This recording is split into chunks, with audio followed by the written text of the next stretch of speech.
Hello,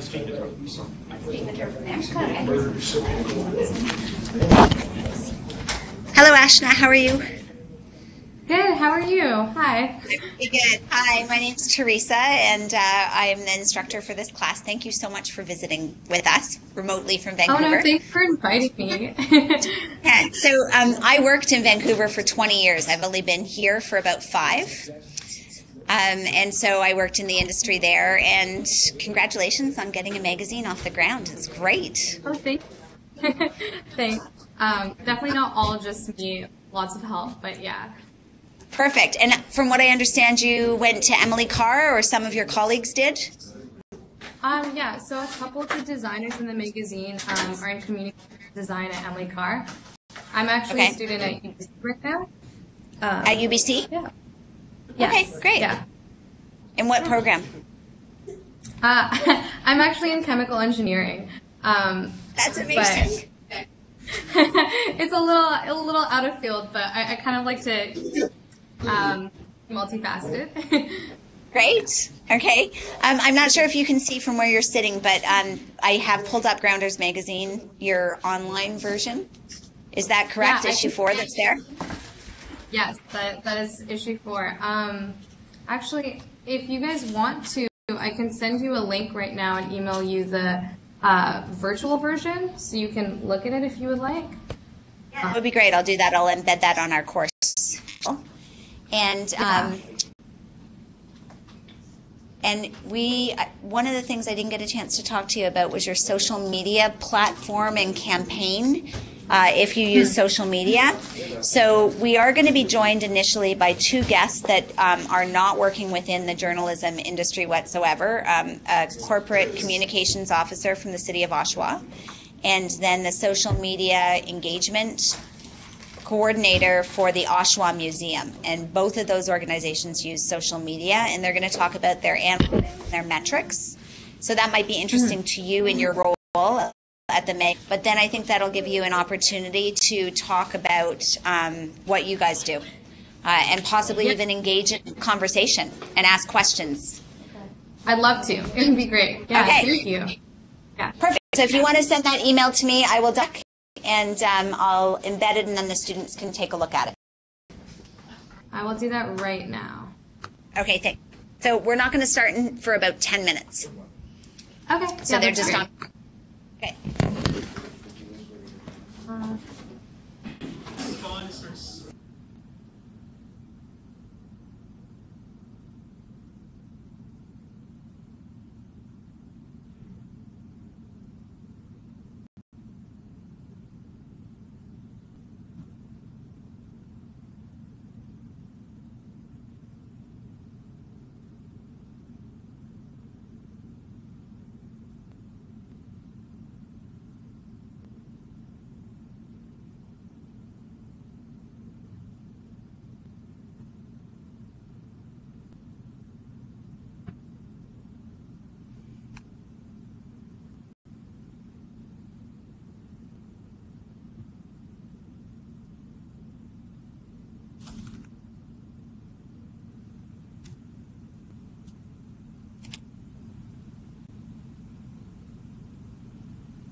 Hello.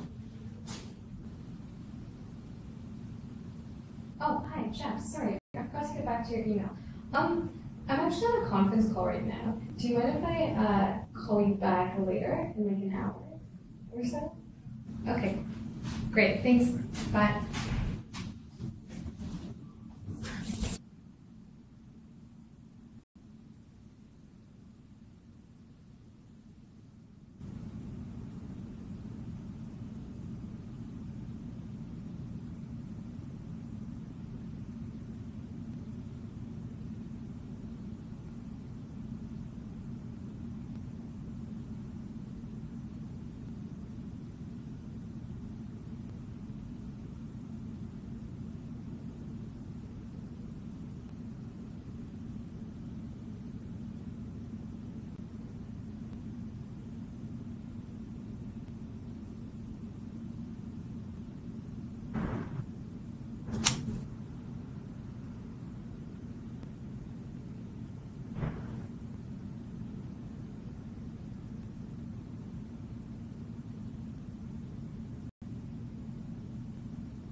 his room and like get it all done the way he wanted to. You don't have to. Oh, okay. Hi, Ashna. Sister. Okay. Hi. So I'm just going to ask you, we're going to start in just about a minute. I'm just going to ask you to adjust your position so that you are filling more of the screen and we don't have so much white space behind you. Okay. Is that better? Is that better, Sandeep? Yeah, that's much better. Thank you. Okay, so we're just inviting our other guests in, and I'll just launch us in a moment. Kind of fun, you know. That's how, like, because he doesn't care. He'll do anything. I know. Yeah. I don't think so. Ladies? Everyone lunch period. Yes, I Every understand. All right. Corby's sale. Everyone. Stand for a moment, and then you can have a seat. I knew he started dating some girl from Five Guys, but like, I was like, yes. I don't know if he's going out with her because, like, if he's just gonna take off. That's what I'm thinking. So welcome everybody to our global class on social media. We have 3 guests with us, and I'm going to start giving a little bit of background and telling you how everything is going to roll. We have a couple of new features this week that Sandeep has allow you to engage with our guests to ask them questions. So for starters, I'd like to introduce Lisa Terich. I never asked how she pronounced it. I always just write it. Terich. So Lisa is with the Oshawa Museum, and we were working together on a collaborative project called The Land Where We Stand for the second-year students. And the second-year students are producing stories about the land where we stand here in Durham region, and those stories are going to be shared on the Oshawa Museum blog. And so we're working together a little bit with social media. I'll just go around and introduce everybody, and then when Lisa does her presentation, I'll tell us a bit more about yourself, okay? Danielle Cudmore is a corporate communications officer with the city of Oshawa. And they'll talk to you a little bit, both of these ladies will talk to you about social media, analytics, metrics, and how they reach their audience. In Vancouver, we have Ashna Misna, and Ashna is a student at the University of British Columbia, which I think has got to be probably the most beautiful campus in all of Canada. There. You can't see how beautiful it is because she's yeah. And Ashna studies chemical engineering, but she works with a group of colleagues on a magazine which is called Grounders. And I'll just let you all know that I have put a link to the Grounders magazine in DC Connect under week 5, so you can sort of live link and flip through the magazine. It's issue 4.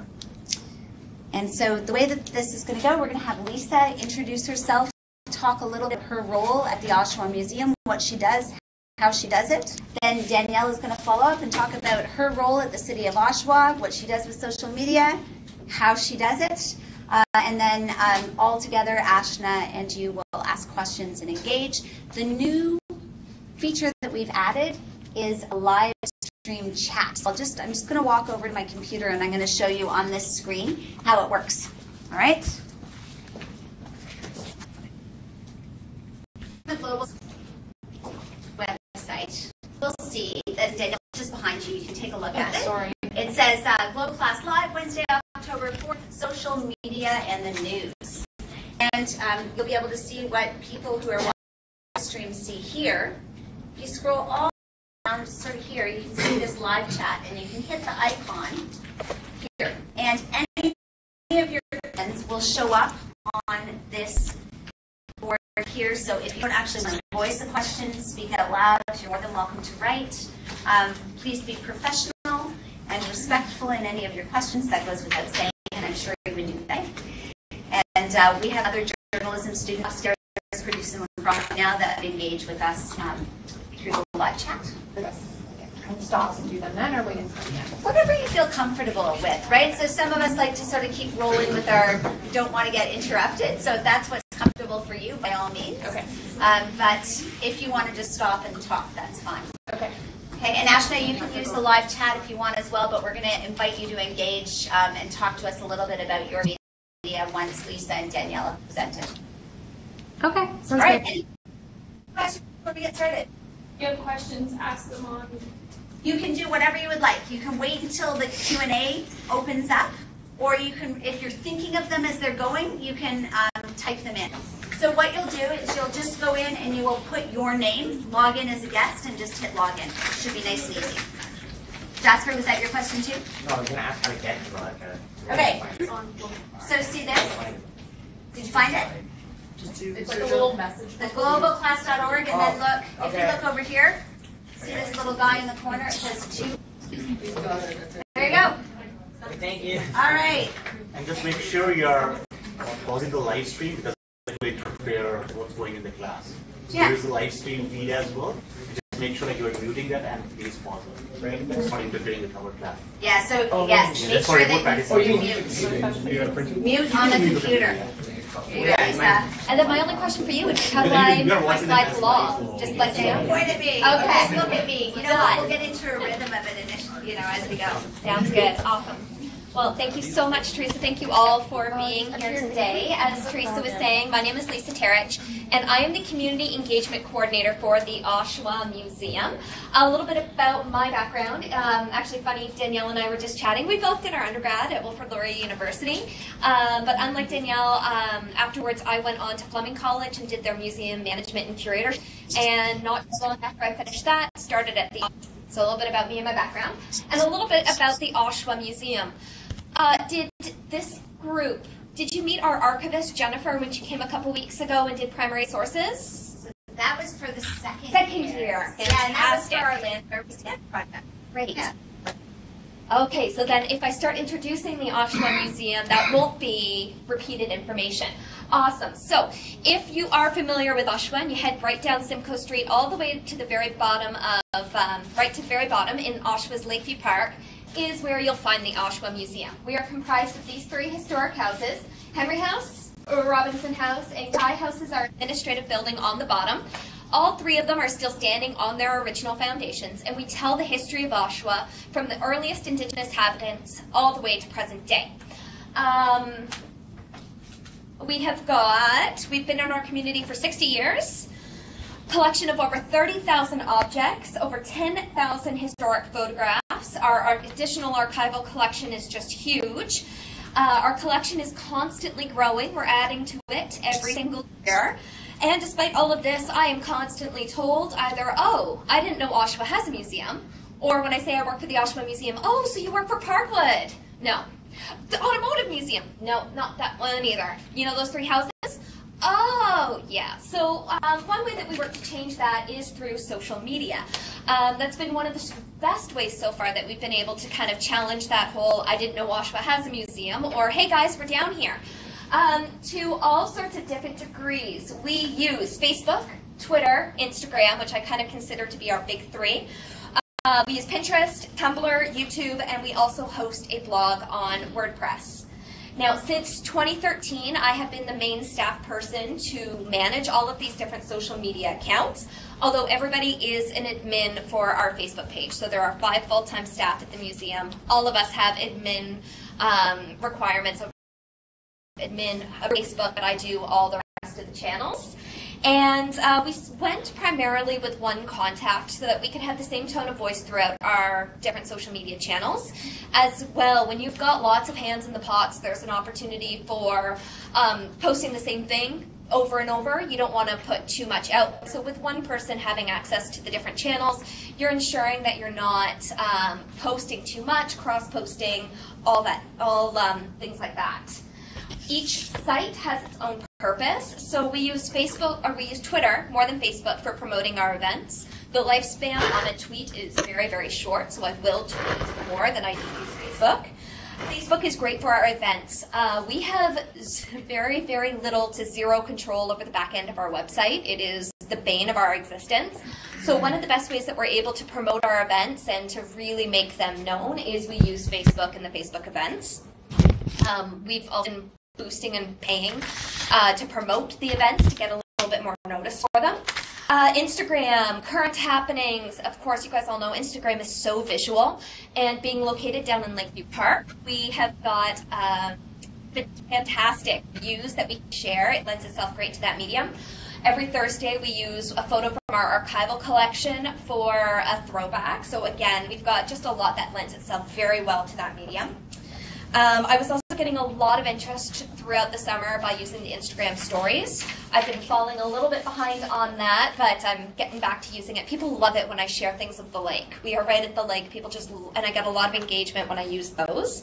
On the blog, original research articles, and we're really excited to be hosting your students. YouTube, fairly self-explanatory. We'll create in-house videos. We also host our one is strictly for showcasing our collection. The other one is a photo project which was started by my high school co-op students called 21st Century Victorians, where we take Victorians, people dressed up like they did over 150 years ago, and put them into 21st century things. So one example is using a slate board, trying to figure out what the tablet is for, iPad tablet. It gives some creativity to my high school students, and it's one of their projects that have complete control over. And then Pinterest, because of copyright, and I'm so not getting into a lot of that, Pinterest has proved to be an interesting one for copyright, of who's got the right to copy what images. I try and ensure that the only things that I put out on Pinterest are things that we have copyright to.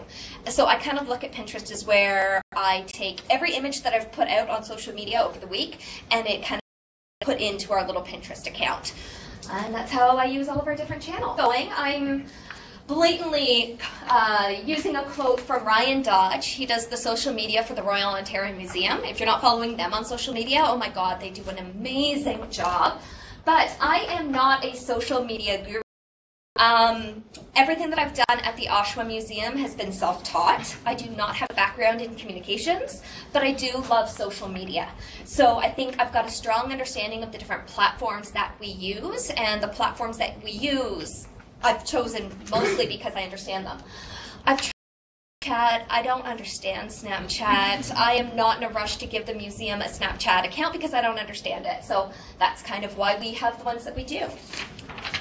And today I'm going to be talking a little bit about our social media plan and what we do at the museum, because as I've just illustrated, we have a lot of channels, we've got a lot of content. How do we organize it all? So in 2016, we were required by the Community Museums Operating Grant, or CMOG. Every year, the Government of Ontario will give us some money as part of this granting program. They usually come with different caveats as well, and in 2016, we had to show them that we've got a social media plan in place. So my executive director came to me and said, create this, and I did. So up to that point, we didn't have a formalized plan. I had my own little rough schedule, so I knew that on certain days of the certain content out there. As an example, every Friday I put out a blog post. The good thing about making me sit down and write out this plan was it gave me an opportunity to really articulate what I've already been doing and just putting it into action. The plan really helped simplify all the stuff that we were putting out there. So CMOG gave us a template, and I used it in creating our 2016 plan. It included an audience analysis outlining goals that were to be achieved through social media and which platforms to use to achieve which goal. Now, I am going to be completely honest, I didn't really think that much about the audience in all of these different manners, so it was a really good exercise to go through when I started creating that plan in 2016. I did keep the plan going for 2017. It's like my little social media Bible that lives on my desk, and it's going through the audience and thinking about this analysis probably isn't going to be something that I do every month when I look at our analytics. It's probably something to do every year when I kind of revisit the plan, revise it, and kind of look at yearly as opposed to monthly. So our content inventory required me to think about what we plan to include on our social media sites. Emphasis was high on events and event promotion, and also included were highlights from the collection, both artifacts and archival, original research, which was made available on our blog, as well as news about museological, historical, and archaeological happenings that were happening around the fields. So through social media, we educate our audience about the collection and our community's history, strive to inform them about current happenings as well. So we had some high engagement on, and I don't have a snippet on here, back a couple months ago we shared an article from TVO about Buxton National Historic Site, which is located in Western Ontario. And we saw a lot of high post engagement about that. I think it was about some archaeological excavation that was happening at this early Black History site in Western Ontario. We are very careful about what we share, especially if it's coming from an external site, because we want to ensure that it's from an authoritative place. We want to make sure that the source has got some authority behind it. And we're also careful to make sure that this article isn't too political. So we've been very careful, without getting into too much detail. There's been a lot of talk over a hotel in downtown Oshawa. We haven't been sharing a lot about the developments, about its restoration, because it has been a very political issue. So we're trying to make sure about what we're putting out there and why we're putting it out. So Lisa, I'm going to tell you that's one of the choices, that particular hotel for the land where we stand. That's so great. You and I are going to have to talk about that. No. In terms of articles that have been going out, yeah, it'd be fine. It should be good, but yeah, we've got to be careful about what we put out, why we put it out. There are other examples as well where there have been cases where we've looked and we thought, we're not going to touch this one. We're going to move on to something else. As mentioned, the plan has a number of different sections, including goals, audience, site style, content inventory, and event planning. But also this year, for 2017, I've worked into planning for different trends that have come up. So back in January, there was a museum selfie day, and we participated with that. There's this Facebook web group known as Culture Themes, and every month they pick a theme. Like it could be, my favorite one was they did #Museum 101, and that was based on the idea of Room 101 from George Orwell's 1984, and they were which is the room that you put things that are too weird or too interesting, and you just too weird, so you put it into this Room 101. We went through our collection. We went through our collection and found creepy dolls, and we found this really interesting, like, old tomato ad, and when you zoomed in on the kid's face on the ad, one of those weird 1920s drawings, super creepy. So we try and participate with all sorts of different trends that are floating out like that. Or National Coffee Day was another one where it's like, yay, coffee, let's show our collection and how it fits into this theme. Now, what I found to be the most beneficial section of the plan was the event. To describe all the different things I do at the museum, including social media, event planning, we've had a couple different big events in September, including a paranormal investigation. So we had ghost hunters on site. I was the person in charge of coordinating that. I was at Doors Open. To start describing all the different things, I'm the store person at the museum. Tours when people come visit the site. I am the co-op. I look after our youth volunteers. I wear a lot of different hats. So to try and make sure that we're not falling behind anywhere, this plan has really, really helped me out. Especially for 2016, we hosted 49 on-site outreach or partner events with over 1,800 people in attendance, in addition to our 3 feature exhibits, casual and tour visitors, as well as guests engaged with at various community events or through community bookings. So we're busy for a little what we can, and we try and engage with as big of a community as we can. And this plan has become my little social media Bible, and it's really keep on track of things. It breaks down all events, exhibits, and different things like that. There's a brief paragraph about what the event is. It can be further expanded on when we're looking at doing press releases and additional promotion, but that works really well for being just a Facebook event promotion. So it's giving us a start, as well as a checklist highlighting all relevant platforms and where to post. So by outlining, as I said, it really gives us a breakdown and how they can work. This is just a close-up of something for 2017. So again, it's just giving us an idea. As an example, our Sunday Fun Day, these happen 8 times a year. In January, it was candle making. So how can we work at promoting it? On Facebook, we create the event. We do promotional posts in advance of the event. Twitter, we promote, try and link back to that Facebook event as much as possible. I like Bitly. It's a good way to organize your event. It's a good way to kind of organize any links, short links that you're creating, and it gives you analytics on how many times those links have been clicked on. Always helpful. On our one Tumblr, it's like, great, we can also throw up some candle making artifacts because it relates to that theme, and then in turn use that post to promote the event which is coming up. Same with archaeology. We included archaeological related artifacts and photographs. Oh, my gift didn't work. That's okay. You guys know that one. Permit and it's all good. He's just crazily typing on a typewriter. It's all good. So how do I post with all of the different things that we've got? How do I do it? I use TweetDeck, content that is exclusively for Twitter. And when I mentioned this to Teresa, you're like, oh, that's interesting. Why post to any other site? I'm really visual, and I did not include a breakdown of this, but if you've got a Twitter account, go to tweetdeck.com. It already kind of linked is paired with your Twitter account, and they've got one column which is all of your schedules. So I kind of like just seeing which is exclusively Twitter content of what I've got coming up. But I will use Hootsuite when I'm scheduling content that I want to go across our big three. So if I want something that's going to go across Facebook, Twitter, and Instagram, I put it up on Hootsuite. And Lisa, I'll just say here, that's what we use for the Chronicle. So when you move into second semester, you're going to be learning how to use Hootsuite to program social media posts for the Chronicle across the same big three. And we have the same big three, and it'll be interesting to hear from Danielle and what the big social media pushes are specifically for your organizations. Awesome.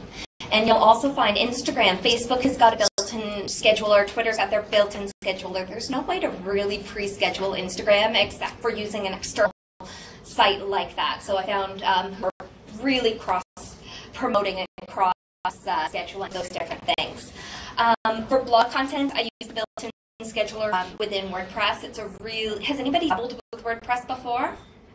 See some hands, yes. You should all put your hands up. Oh! All those hands up. That's fine. Hands up there. Does that mean that you just set it up and you haven't dabbled? All right. I'll ask that question again in 2 weeks. Get familiar with it. I not only for our blog, the Oshawa Museum is managed by the Oshawa Historical Society. The Oshawa Historical Society's website is a WordPress. Built by management is a whole other ball of wax. That's the one that we don't have much control over. I really wish we did. And WordPress is a very common site that a lot of people use for that. So scheduling also put in mind, your channels cannot go silent for a week or away. So have schedule. This is my desk when it kind of sort of looks clean. So having a plan in place, whether it's formalized, as in what we did for CMOG, or if it's as simple as a desk calendar where you're just trying to keep track of what you're putting in where, I would say is highly valuable, especially for the that we are at the Oshawa Museum. We're a fairly small site, so I would definitely recommend for any kind of organization, big or small, have something in place that keeps track so you know what content is going out when, especially social media and communications isn't your sole focus like mine. Again, also being very visual, I have now moved to an Excel spreadsheet. It's a lovely calendar. It's all color coordinated, and that's how I'm keeping track of what is going out when in terms of making sure we've got our podcast going, our blog, all that kind of stuff. And the fun part, analytics. The reason why I decided to go first, and Danielle was going to suggest it, is because analytics is my challenge. It is being self-taught. There is a whole language associated with communications that I am still learning. So, Can I ask a question? Yeah, of course. Can I just turn it out to you guys? When Lisa says analytics, what do you think of? Matt? The statistic surrounding like the viewership of and spread of your media, I guess. Yeah? Victoria, are you going to add to that? Is there It's something? to do with data, monitoring the data and how it's going up and down on the website type of thing. Okay. Anyone else? Would you say that sums up what you're thinking about when you're thinking about analytics? Yeah. It's one thing to put it out there, but if you just put it out there and keep an eye on it, what's the point, right? It's kind of like that tree falling in the woods. It doesn't matter if you're not actually there to keep an eye on what it's doing. So yeah, that's definitely what I mean by analytics. So my biggest challenge, as I said, is learning the language because it is its whole own ball of wax, and there are a couple different things that we do track at the museum.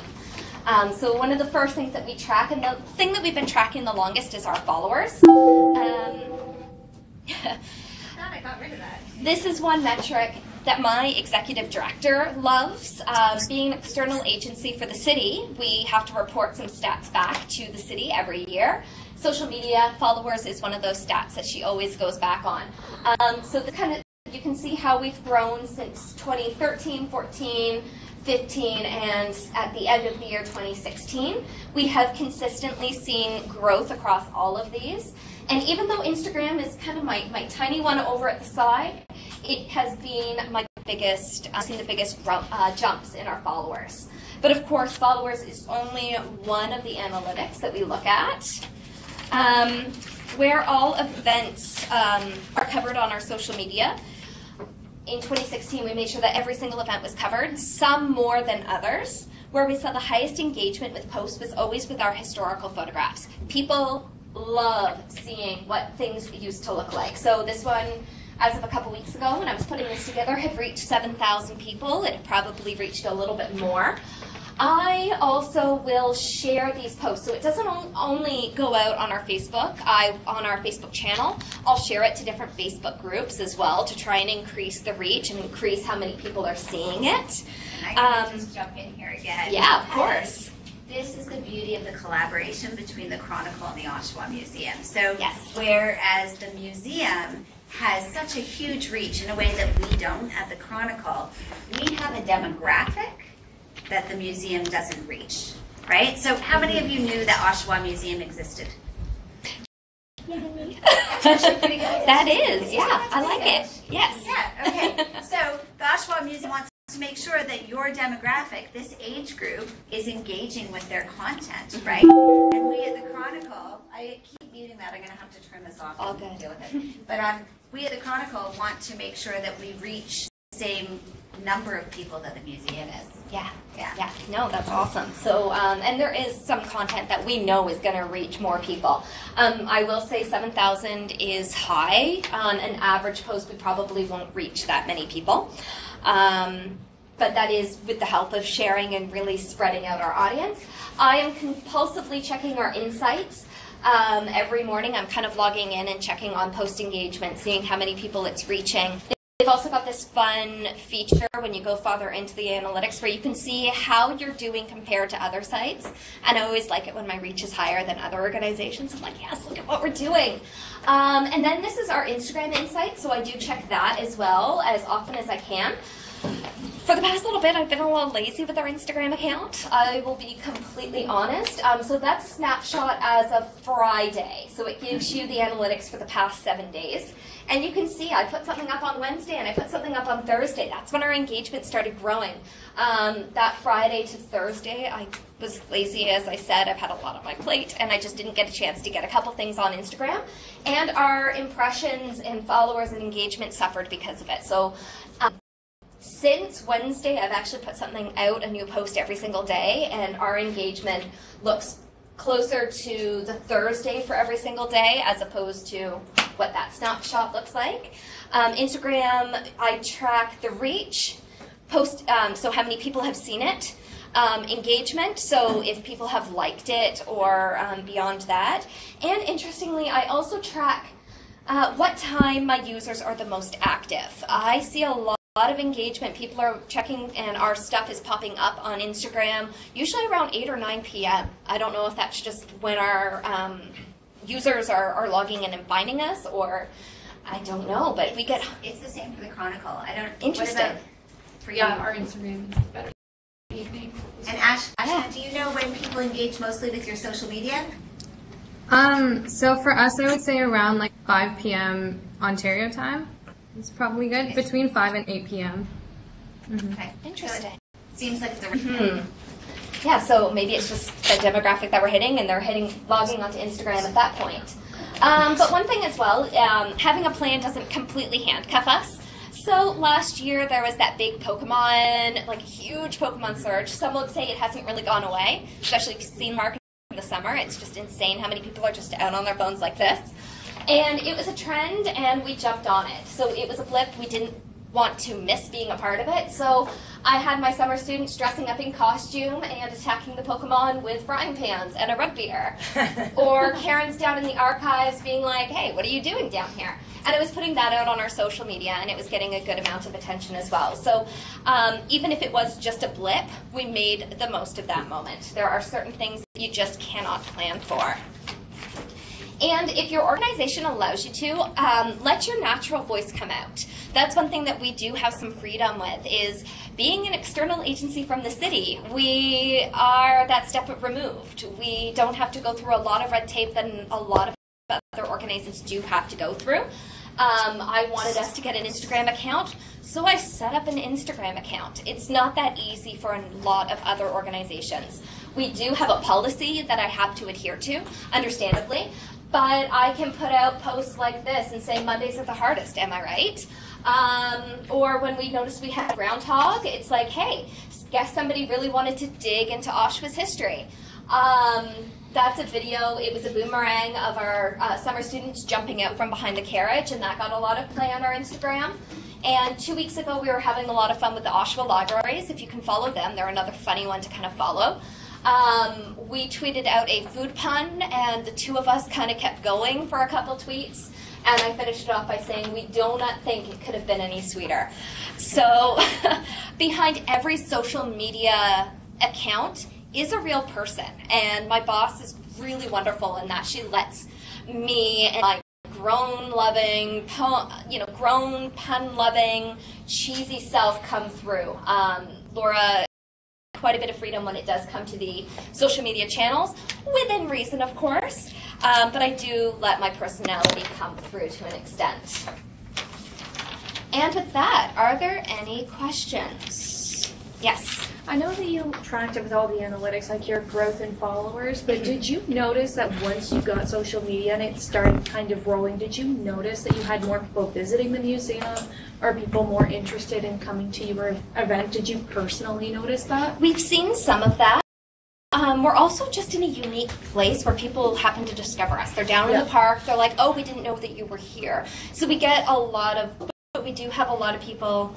Our big scenes from the summit in the early beginnings of September, we had a lot of people who were like, hey, I just saw that you posted on Instagram about this account, about this event, how do we get tickets? So we will see it. I wouldn't say that it's been, gate crashing or anything, but we certainly have seen an increase of people who are like, yeah, I saw you on Facebook. This is awesome. So That's cool. Yeah. I should say one thing that I love about the Oshawa Museum, I did find out about on Facebook, and in the summer, the Oshawa Museum does yoga in the garden. Has anyone ever gone to that? It's amazing. It's great. And so that's something I saw on Facebook, and I wouldn't have known about it otherwise. Wonderful. I love getting that feedback. Yes. Hi. So I was actually in the scenes from the cemetery last year. I was going to say, you look so familiar. Hi. Hi. So yeah, that was such a fun experience being able to volunteer with the museum. And I was just wondering, since you do have so many different platforms to write on, I was wondering which one is your favorite and which one do you like to express yourself more so on? So like Instagram was the one that you were saying, but which one do you like to write on? I like to write for the blog. I really do. The blog is great because you are able to put all sorts of original articles out. I am the person who writes the street name stories or where the streets get their name. So I look at a street in Oshawa like Ritson Road and look at the history and who were the Ritsons? Why did they get that name? If I can find out about, Yeah, keep going. I have a request for that street name road. Okay, we'll chat. Awesome. So if I can even trace the history of, like, for example, Adelaide Avenue. Before it was Adelaide Avenue, it was Louisa and Alice. So I track when did it actually become Adelaide and named after Adelaide McLaughlin. So I like the blog because I do like writing. I like research, so it gives me that opportunity. But Instagram is just a lot of fun to get those quick snaps out. Yeah. Awesome. Good to see you again. Good to see you too. Any other questions, comments? I really want to hear Teresa's question. Okay. Oh, yeah, what street? Apple. Oh. My husband, okay, this is a little crass, but I have to say, every time we drive by Athol Street, and for Ashna, it's spelled A-T-H-O-L. And so my husband always says, are you ready for this? Maybe I shouldn't say this, it's being lunching, but what Athol was that street named after? And so that's our family joke. I lived on that street. You lived on it. I Did did. people laugh every time you said the street name? Yep. Yeah. My chiropractor's on that street. I think you'd get a lot of engagement. I don't know how it would go over. But. It's an older street, I can say that, being in the downtown, so its history is going to go way back. I'm going to put that one in the notes and bring it up with Jen. I want to open this up to Ashna. I want her to tell us a little bit about what they do in Vancouver with Grounders Magazine, but I do want to make a mention that a lot of what Lisa is talking about, a lot of these skills and competencies that she engages with in her job are what you are learning in this program, and they are transferable skills. So whether it's for the city and corporate communications, or for an organization like a museum, or for a magazine like Ashna is working with, I hope that you're starting to see the threads being joined up together. I will say for our high school co-ops, so when we do engage with high school students, the big position that I put out there is a social media assistant, which has this big sexy title to it, but I will break it down to the student and say it involves research. You're going to be poring over newspapers from the 1800s. I need attention to detail. I need writing skills. Photography is also something that my co-op students will help me with, and the 21st Century Victorians is just a lot of fun as well. So all of those, I need creativity, attention to detail, research. So even though social media assistant might sound like a lot of fun, like, yay, I'm going to be on Snapchat all day. No, it's so much more than that. Yeah.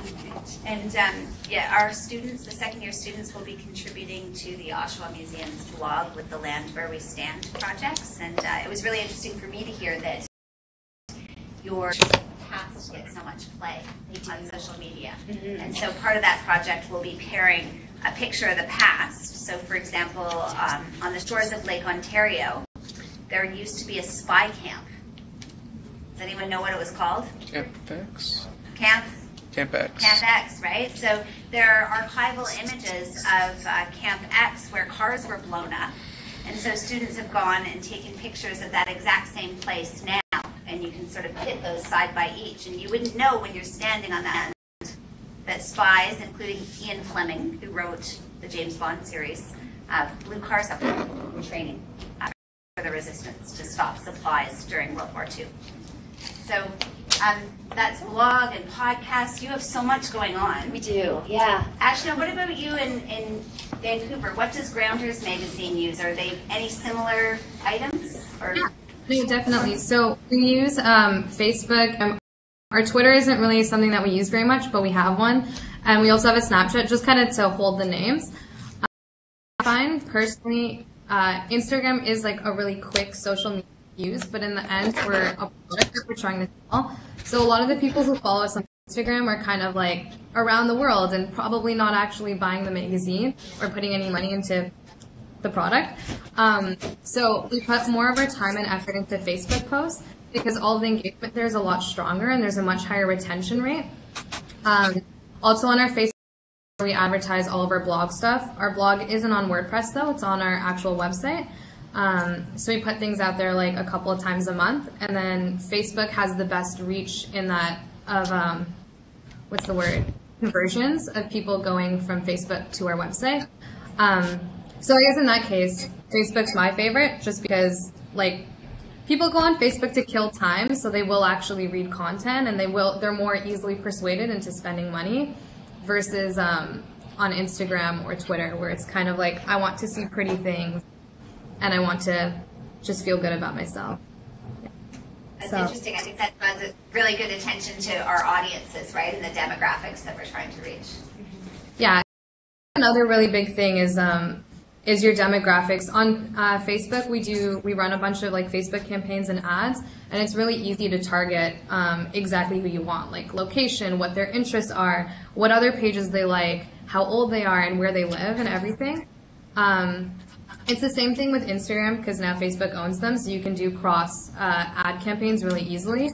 But I think, again, more people respond to Facebook ads just because they're like so constant and blended into your feed, whereas on Instagram, it's more obvious and you're less likely to click on something. Yeah. So it's interesting. Yeah. Any questions for Ashna before Danielle talks a little bit about what happens at the City of Oshawa? I keep wanting to say the City of Vancouver. The City of Oshawa. Yeah. No? All right. So I'm going to pull up Danielle's PowerPoint, and then we'll have a little bit more chat, discussion about that.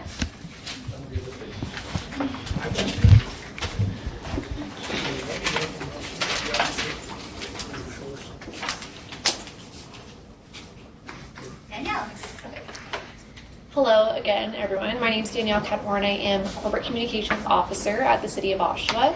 There are 5 members of my team, my director, and then the 4 officers. 4 of us, my director, and then 3 officers, manage the city's social media account. So just a little backstory on me, as Lisa mentioned. I also went to Wilfrid Laurier University, so I have my Honors Bachelor of Arts in Political Science, and then I went to Conestoga College and I did a postgraduate certificate in marketing communications. So working for the city really allows me to kind of enjoy best of both worlds for the programs that I did.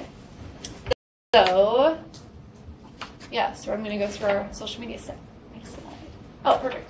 Okay, so the city has 5 Twitter accounts, 3 Facebook accounts, 1 Instagram account, 1 LinkedIn account, and one YouTube account. So corporate accounts, there's 1 of each of those, and that is what my team manages.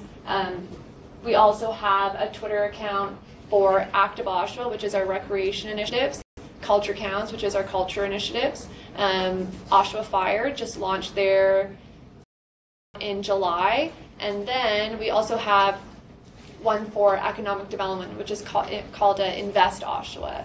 For Facebook, we have the corporate account, Active Oshawa, and Culture Counts have their own accounts as well, and then, as I said, just one for the rest of them. So how do we post? Can I just ask a question? Yeah. Students here might not be familiar with, and it's just something I love, so I just want you to, can you explain, and Ashna might be interested in this too, what is Culture Counts? Culture Counts is a branch of the city's Recreation and Culture department that focuses on arts, culture, and heritage promotion in the city. So whether it be city events or promoting events by third-party organizers that happen within the city of Oshawa, then that's what their focus is, and just kind of encouraging that community to grow and blossom in the city. Thanks. Good? Yeah, no problem. So for our posting, we use Hootsuite for Twitter, Facebook, Instagram, and LinkedIn. You can also use Hootsuite for. So what we do, we have I think it's called a pro account on Hootsuite, which means that you can have multiple users on the same Hootsuite account. So we can access our calendar and then break down the calendar to show all of the channels at once or individually the channels. The pro account also allows us to look at what we have programmed by a daily, weekly, or monthly view.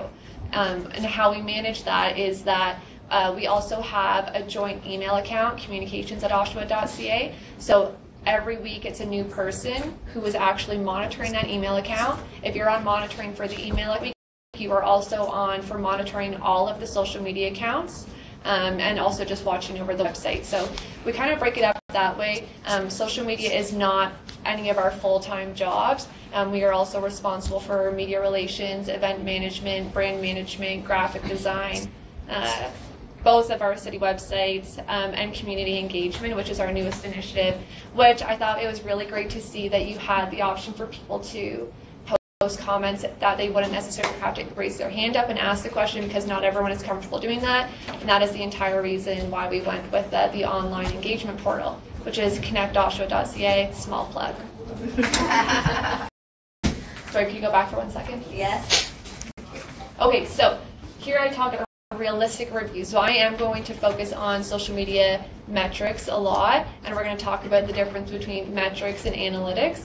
But I've mentioned realistic review here because it is not realistic to look at the engagement every single one of your posts on every single one of your channels. So you really need to focus and figure out what it is that you are trying to discern from the data that you're collecting, and then when you need to be pulling that data to have it very useful and meaningful for you. So for us, where do our metrics come from?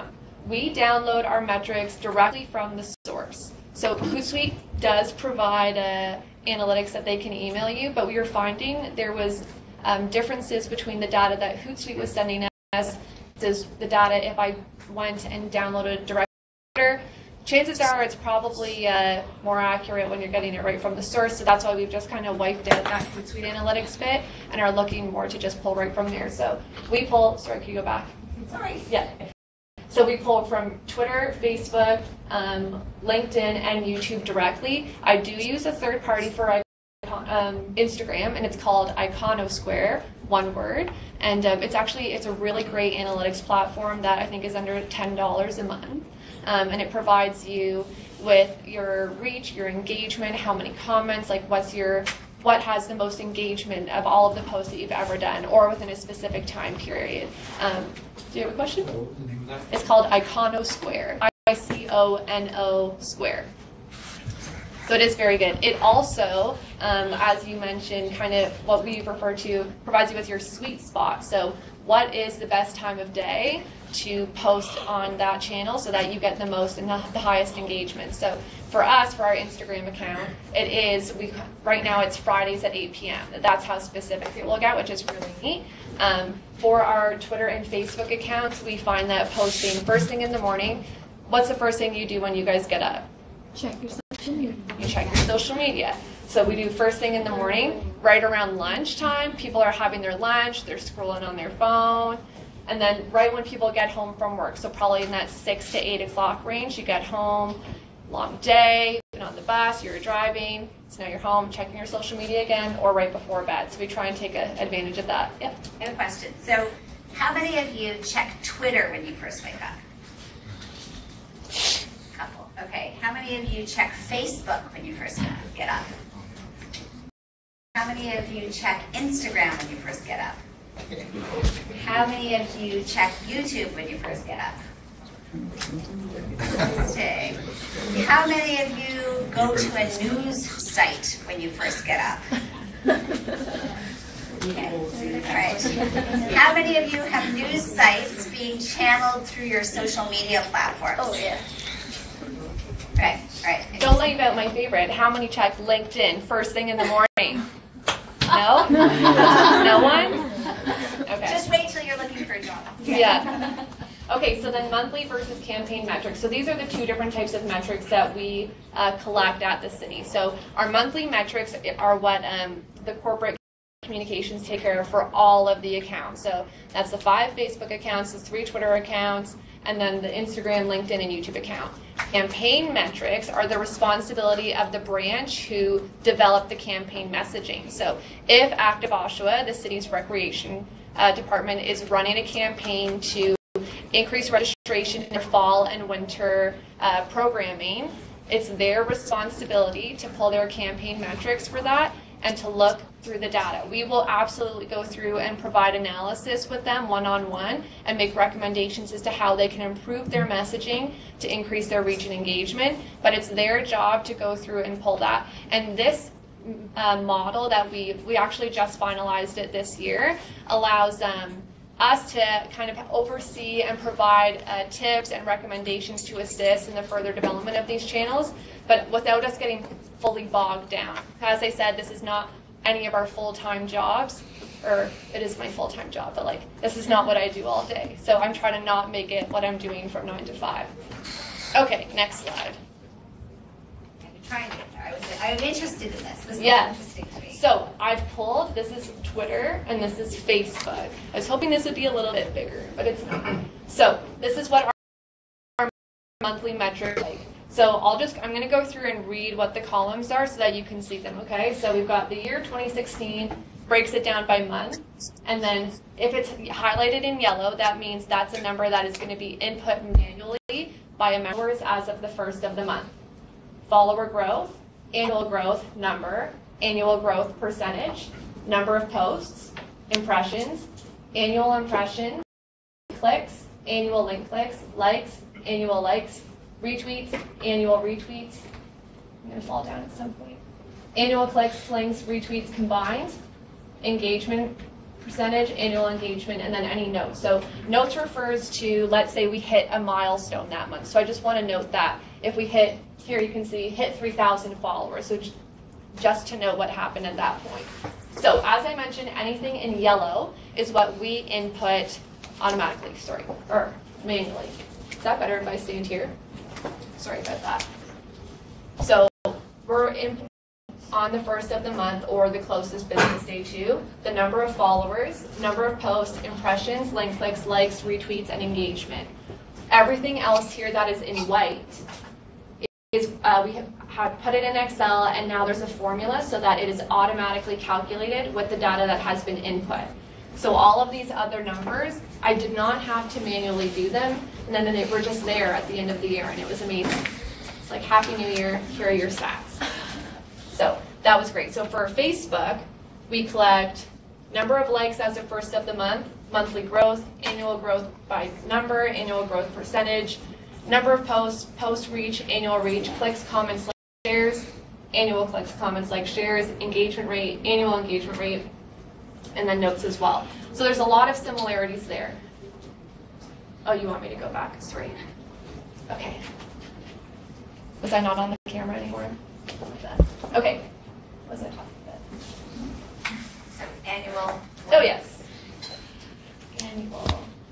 Okay, so yeah, so we input the numbers that are in the yellow, and then the white ones are automatically calculated. Do you have any questions about that? I have a question. So of your platforms, where do you, and this is a question for all three of you, so of your platforms, where do you have the most followers? So for the city, you know, which platform is the most followers? For Grounders Magazine, which platform? You said, Ashna, Facebook is your favorite, but is that, do you have the most followers? And Lisa, what about you, like most followers? So we did Danielle first. Yeah, so our Twitter, the Oshawa City Twitter account has our most followers. It's over 12,000. Okay. Well over. Oh, go ahead. Oh yeah. Our Instagram has their most followers, but only by like 50 compared to our Facebook. So pretty similar. And our Twitter as well. We've got over 3,000 some odd. Something like that. And so how long, I think you've been going since so the Oshawa Museum has been going since 2016? 2011. Since 2011, Facebook since 2009, Instagram since 2013 perhaps. Okay, so in 5 years you grew to 3,000 on Twitter. Mm-hmm. And what about for Grounders or for City of Oshawa? So how long has it taken you to grow social media, and how big are your followings? Ashna? For mine, it's like 550, but since April 2016. Okay. And what about the City of Oshawa? How long has it taken you to grow to 12,000? The Twitter account has been around, I think, since 2007, so that's 10 years. 10 years. Yeah, okay. But we are actually, in 2015, we're named as one of the municipalities with the most followers in Ontario, so we are doing quite well in comparison to other municipalities. Yeah. So we've seen growth. Our most recent addition is our Instagram account, which we launched last April, and now we're over 1,200 there. Yes. Okay. So now I'm going to discuss campaign metrics. So earlier I was talking about the difference between the monthly and the campaign metrics that we do. So these are the ones that each branch is responsible to do themselves. So how we do that is we would download all of our tweets or Facebook posts directly from the source, as I discussed. And then I do recommend just like spending like half an hour on YouTube learning a little bit more about Excel. But if you can learn how to do a conditional format to highlight for a specific word. So when we write for a campaign, we include the same hashtag in each post so that when it gets to this point, we would just need to conditionally format the spreadsheet to highlight posts that include, for instance, this one includes hashtag Osh Parks Trails. And so this was for a recreational trail event. And so then we were able to just narrow it down to the posts that were specific to that event. And then all of the other information is right here for you. And then we just had to manually add in the formulas to add in the total number of impressions for these 6 tweets, I guess, was 3,856. The engagement was 48. You calculate your engagement rate by dividing your number of engagements by the number of impressions. So that gives us an engagement rate of 1.2%. So how do we determine success? So industry standard tells us that for the size of our accounts, meaning the number of followers that we have, a 1% engagement rate is good. Now, social media success may not look the same for 2 different accounts. what I see as successful might not be the same thing that Lisa sees as successful. So it's definitely not a blanket statement that can apply to every single account. I would definitely spend some time researching as to what is specific to the accounts that you have, what the number of followers that you have as well. However, when you collect year-over-year data, it allows you to set your own realistic goals to measure success that is meaningful for your accounts. So I'm just going to go over some goal setting, if that's okay. So it was really good that you brought up what everyone thought metric or analysis or analytics, whatever it was. So when you go on to all of these different channels, it says analytics, like download your analytics. They are lying to you because those are not analytics. Those are metrics. So metrics is just information. It is the what. So what happened? So it focuses on, sorry, I forgot to flip my page. Counting, tracking, and presenting data derived from data gathering. So it's a standard measure that involves using numbers to come to conclusions and focus on counting and tracking data you have to get a better view of what's occurring in your organization. So this is what you can download from the channel you're using. They'll call it analytics. They're lying to you. While they use slightly different terminology, for the most part, what they provide you with are reach, engagement, and conversions. And so Facebook refers to it as reach, Twitter refers to it as impressions. They're talking about the same thing. So analytics are the so what. So you've got your metrics, so what do they mean? And so the analytics are the process of you looking at the data and strategically reviewing to make forward-looking decisions. So they will answer those why questions. So why was last month's average Facebook engagement so much higher? So this month's average engagement is higher than last month's. If we have two campaigns running at the same time, why did one perform so much better than the other? How were we able to improve our year-over-year LinkedIn metrics so drastically in the last 12 months? So the analytics are the process of you manipulating the data to answer questions to further grow your account. Does anybody know what a KPI is? Who has attended Durham College and programs and had to fill out KPIs for your programs? You will have to do it this year. Do you remember what KPIs are, Rochelle? They're like surveys or something. Isn't it like gather information of certain things? What kind of things were they asking you about the college? Do you remember? I can't remember, no. So basically, do you like the classrooms? How are the teachers? You know? That's okay. So KPIs are key performance indicators. And it's basically using your metrics, to measure progress. So KPIs grow naturally from an organization's objectives. Simply measuring your progress and achieving your SMART, specific, measurable, agreed upon, realistic, time-based objective. So these allow for you to adjust your approach to your objective before it is too late. Okay, next slide. Okay, so I'm actually just going to go over SMART objectives a little bit more. So this is an objective that we actually have in place for this year. So this is for our LinkedIn account. I wasn't lying when I said it was my favorite.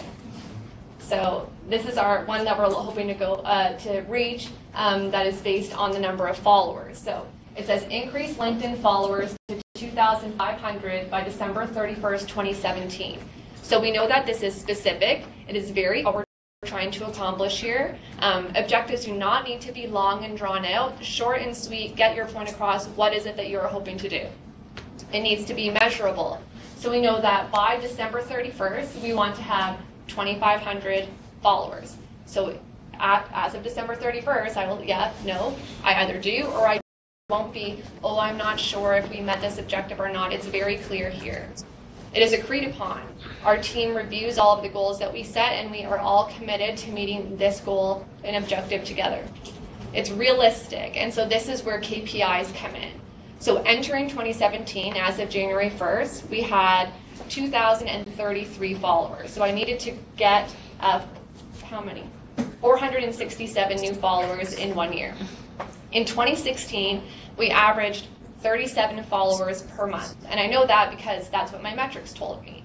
So if I have to get 467 new followers, that means I have to get 39 new followers per month. When I divide 467 by 12, that's what it comes out to. So it's not saying I want to do just as well as last year and get 37 followers a month. So increase it a little bit to push ourselves and motivate us to meet this goal. But I also know it's not out of reach either. So, and then T, timely, there's a clear end date for this goal. So December 31st, 2017. If you click once more. Okay, so this is how our KPIs would come in. So as I said, January 1st, we had 2,033 followers.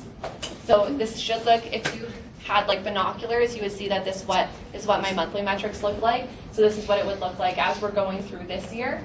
So January 2033. So for your KPIs, as I said, if we need 467 new followers, divide that over 12 months because we take our data monthly. And if I will review this quarterly, that means that I would need 119 new followers every quarter. So at the beginning of April, I know that I should be at 2,150 followers. Can you click once more? So then as my data comes in and I can update it, as of April, I was supposed to have 2,150 followers. I'm doing pretty good. I have 2,193. At this point, though, should I have had less than 2,150, I could have said, oh gosh, this is not good, and then readjusted my planning for my content on LinkedIn to better engage and attract my audience to say, yes, this is an account that I need to follow. So your KPIs allow you to adjust your plan as you're going through it to ensure your success. So when you write your social media plans, you don't necessarily write them and leave them. Go back and check on them, and by doing this process, it gives you an indication of, are you going to meet your goals or not? Any questions about that? It's a lot of information very fast, so I'm sorry.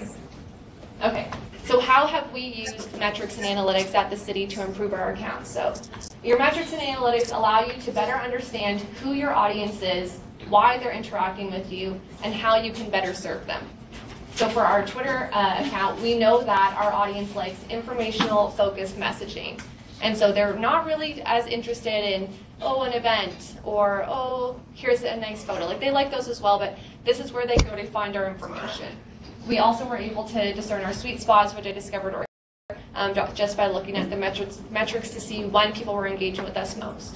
For Facebook, we know that is where our audience likes the community-focused messaging. So we do a lot of sharing for community partners, and we do a lot of just kind of like good news stories, communicating those, like, this is a great thing that happened at the city, I know you want to know about it, so I share it on the Facebook account. For Facebook, less is more, and Lisa mentioned this as well. If I'm writing a campaign, I will do one Facebook post for every 3 Twitter messages, just because the lifespan of a Twitter message is so much shorter than a Facebook post, but also because people get annoyed on Facebook when they see you posting every single day about the same topic. So don't bother them, because then they unfollow you, and you don't want that. So less is more. And also with the new Facebook algorithm, Facebook rewards posts that have higher engagement. So they appear in somebody's newsfeed higher up versus a post that did not have as high of engagement. So by doing less posts on a topic, you'll get higher engagement on the post that you do put there. On Instagram, we definitely do a pull versus a push, which is a marketing term. So you want to pull people in to comment versus pushing at them. We do not do any promotion on our Instagram account. It really is just kind of fun and lighthearted. And I do have to say, I love how you engage with the community and share a lot of community photographs on the Instagram account. Yeah, thank you. I'm just going to say that is also just like we call them user-generated content, and it also saves me from having to develop new content every week. So they think it's great because they get to be featured on our account, and I think it's great because I don't have to write something. So it's good. Win-win. Yeah, win-win, totally. For LinkedIn, it's definitely news desk. Our media releases do best here, as well as I do a weekly employment update for all of the employment opportunities that are available at the city. And the followers appreciate the routine. I do those Monday morning, and I get the same people always coming back and liking those. And then YouTube channel last year, actually, with some Durham College public relations students. And so we became, it became less of like a video library and more of a destination. And so we've launched a couple of new campaigns. We have our hashtag Our Oshawa campaign, where we featured different community members on there. They had short videos that they're featured in. And then we also were able to, in looking at our analytics, we know that our readers, our watches drop off after 1:30. So any new videos we're doing are no more than 1 minute 30 seconds if we can. And then we've also introduced playlists on the account so that when somebody watches our video, they'll go back into one of our others instead of another video about Oshawa on YouTube that might not be the happiest topic. So for your playlists, we made a playlist as a group, and so students sent me, it was a little bit to serve my musical needs, but they sent me music that they were listening to, and we listened to it during class, and I embedded that playlist on our Facebook page. So do you cross-platform, where you embed things from from one platform on another? Yeah, so our Instagram and our YouTube are embedded on our Facebook page, but I don't find a lot of traffic on them. Interesting. That's all. That is so much That's information. it. Are you full? That's a lot of social media information. There it is. So as students, how can this information help them get jobs? And how can this information, like Ashna, help maybe your magazine? So is there, how does this, yeah. In my case, I find setting goals is really important, like you mentioned. Just because, especially when you have a team of other people working with you, in my case, it's like very, really getting paid to do anything. So there's less incentive to take initiative unless it's made easy and also cohesive for people to understand what needs to get done. So setting goals is super important, and setting them to be really achievable is also very important. Like, if you set a goal that I want to have like 100 new Facebook followers in 2 months, that doesn't mean that for us it's realistic to have that every 2 months, unless you're doing a lot of side like events and things to get new engagement, right? So it's really, really important to set realistic goals and to make sure everybody's aware of them, so it's not one person on the team pulling all the weight for that, which is important. Yeah. Does this fall under your portfolio, social media, Ashna? For me, yeah. So I run all the communications. So we help a lot of like little other community things, or help set up other people's gallery shows and stuff around the city. So in that case, I'm responsible for the communications with them, and I help other people with their social media management. And then we go over our campaigns. We should probably do more, but we really only do them around submission time and the release of a new magazine. Yeah.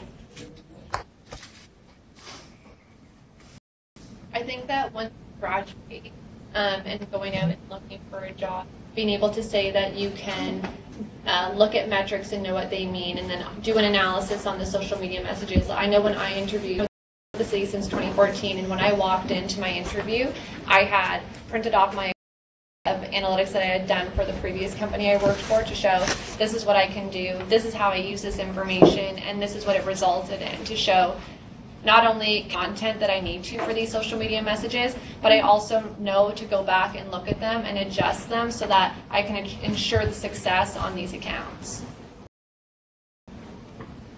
I think knowing data and knowing how to use Excel, as you said, like, is such a huge skill to have. I certainly would agree with your what you had said, and even just self-teaching, or if you can take a course, I think that would be of so much benefit to you.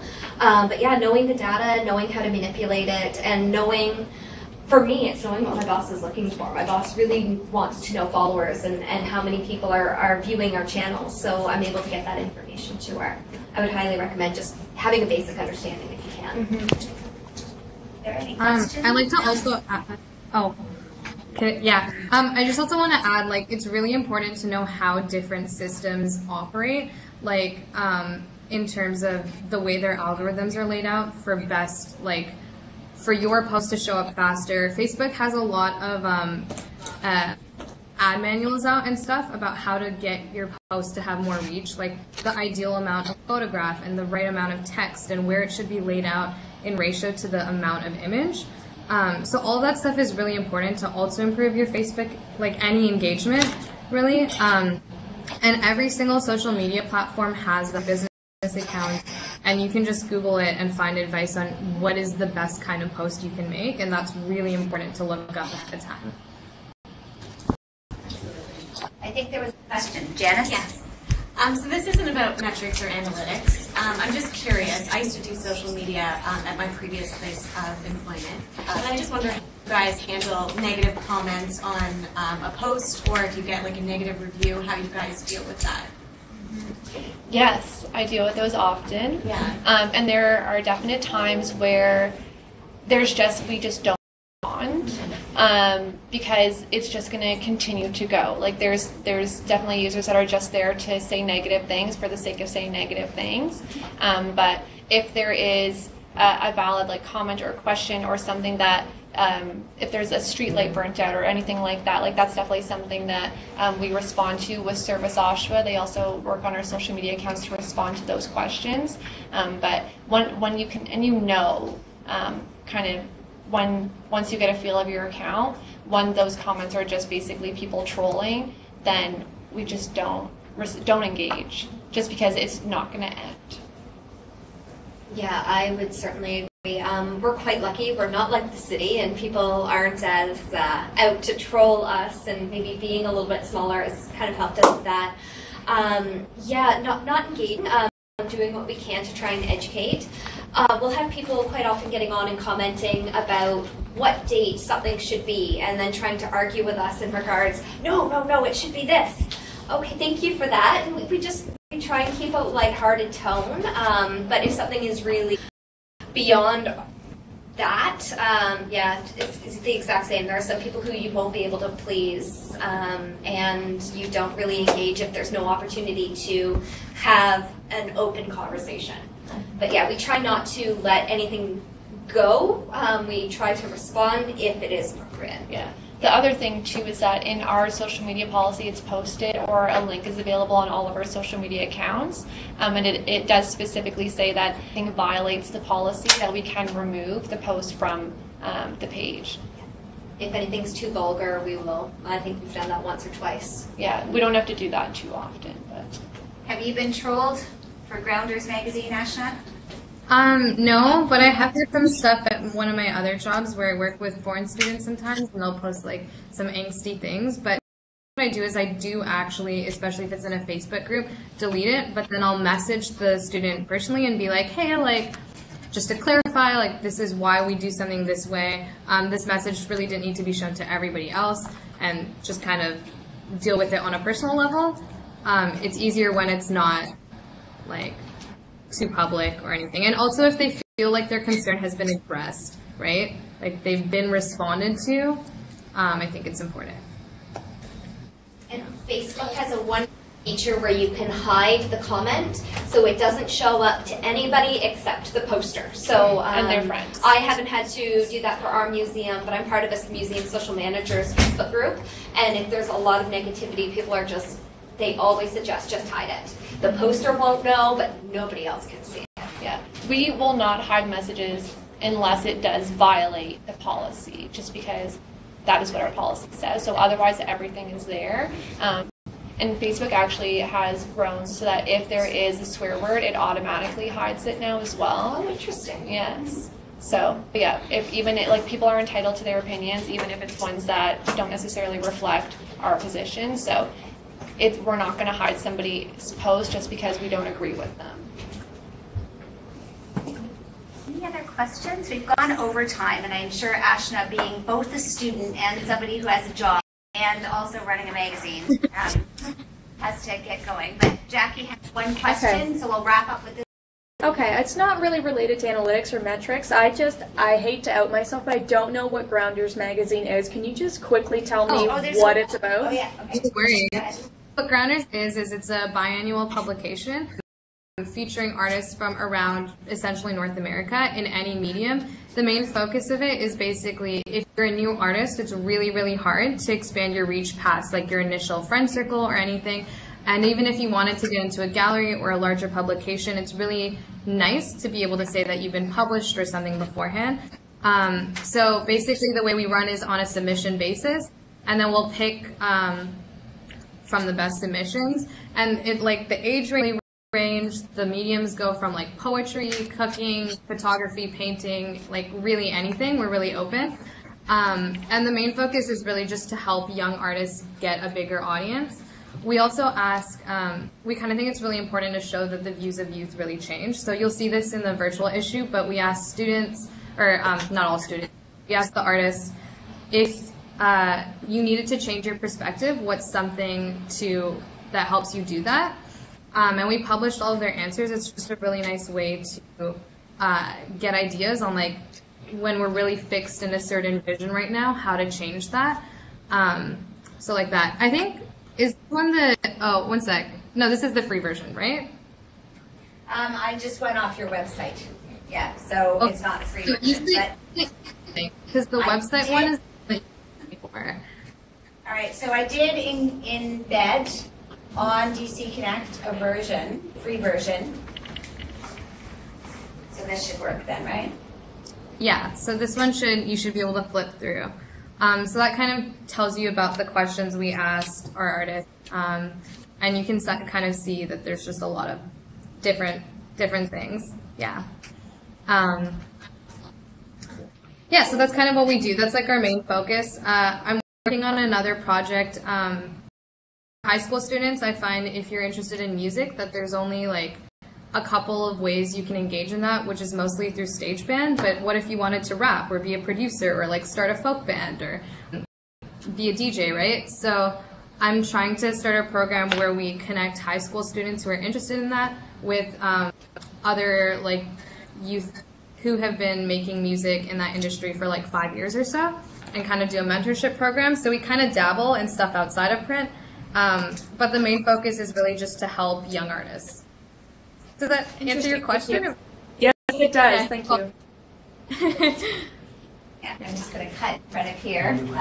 So I want to thank Ashna for joining us, because this was sort of a last-minute join. And I had mentioned to the students, but I don't think I mentioned ahead of time, or to you, Ashna, one of our other guests was going to join us, and she works for a news organization called The Daily Planet, and she wasn't able to join us today. So thank you for giving the more journalistic lens, and we really hope we can engage with you and more of your team in the global class, in classes to come. Oh, we'd love to. And honestly, if anybody has any of their own artwork that they would like to feature, or they want to write any editorials, have anybody they want to interview, like, you're welcome to email us, just groundersmagazine@gmail.com. It's on the website. Because we're always looking for new people to write on our blog or to help us engage with new issues of the magazine. Yeah. All right, so I am going to give as a gift a different magazine from Vancouver. Do you know this magazine? Do you know the people at Geist? I don't know who makes it. No, like of it, and I've seen it. Yeah. Is that right? Okay, so no, I didn't work on it. It's one of my favorite magazines, but it's the publisher of Geist visited us in the global class last week, Anne Marie McKinnon. So I'm going to send you. But this is a present for each of you, along with a coffee to drink while you read it. Thank you so much. And this is Jennifer's coffee. So I will send you your magazine and your coffee, Ashna, by snail mail, believe it or not. You can get something that's not a bill. Yeah. So I just want to say thanks to everybody so much for engaging in the global class. And we have gone over time, so I'm going to just wrap it up here, and just can we give our guests a big round of applause? Thanks a lot. And Ashna, hopefully we'll see you in the GC another time. Okay. Maybe, Take yeah, care. definitely. All right, bye, guys. Okay. Bye.